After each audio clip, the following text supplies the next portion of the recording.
Bonjour à toutes et à tous, ma team Kiefer, j'espère que vous allez bien. Aujourd'hui pour cette nouvelle vidéo, on se retrouve pour un nouveau 8ème de finale appartenant à cette phase finale de la Coupe du Monde 2022. C'est une toute autre compétition qui s'ouvre après les phases de poule qui ne sont pas à élimination directe. Là on rentre dans les phases à élimination directe, ce qui signifie une défaite, et ben on sort directement de la compétition. Il n'y a pas de forme aller-retour comme à la Ligue des Champions. Là il faut absolument gagner ce match pour les deux équipes pour passer au tour suivant, c'est-à-dire les quarts de finale.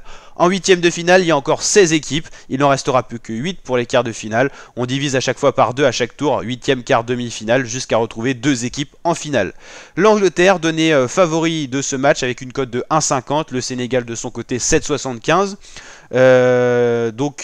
Les Anglais qui ont fait quand même une bonne phase de poule, qui n'ont pas été sur le terrain avec une grosse aisance comme on aurait pu l'imaginer, mais ils ont assuré en battant 3-0 les Gallois, en faisant un match nul face aux États-Unis et en battant largement 6-2 l'Iran. Ça a été peut-être le meilleur match de l'équipe d'Angleterre. Du côté du Sénégal, il y a eu une victoire 2-1 face à l'Équateur. C'était pas donné parce que les Équatoriens n'avaient pas encore perdu dans cette Coupe du Monde. 3-1 face au Qatar et par contre défaite 2-0 face aux Pays-Bas qui sont sortis premiers de leur groupe. Si on regarde un petit peu le classement de ces deux équipes dans leur groupe, on retrouve donc l'Angleterre en première position du groupe D, 7 points, 0 défaite, 1 nul, 2 victoires, 9 buts marqués, 2 buts concédés. 9 buts marqués, c'est une des meilleures attaques des phases de poule. Pour l'instant, c'est la meilleure attaque avant que certaines équipes encore joué leur phase de poule. Voilà, on anticipe un petit peu les vidéos.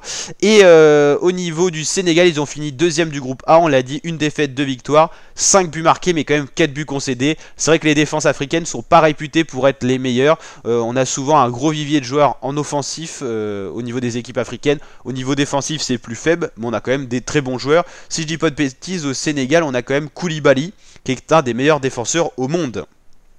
Donc voilà, un match très intéressant, rien n'est donné, c'est un match très ouvert. On aura forcément des surprises dans les phases finales. On a Pays-Bas, États-Unis, Argentine, Australie, on a Japon, Croatie, France, Pologne, Angleterre, Sénégal. Donc voilà, l'Angleterre, Sénégal, c'est soit pour rejoindre la France ou la Pologne en quart de finale de la Coupe du Monde. Donc ça, c'est un sacré objectif à se fixer.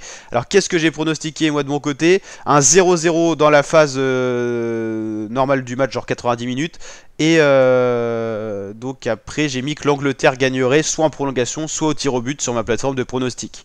Donc voilà la team, n'hésitez pas vous à mettre votre pronostic en commentaire, likez la vidéo si elle vous a plu, vous abonnez, partagez, et je vous dis à très bientôt mes kiffeurs pour de prochaines vidéos et pour suivre l'intégralité de la Coupe du Monde sur la chaîne YouTube. Ciao ciao.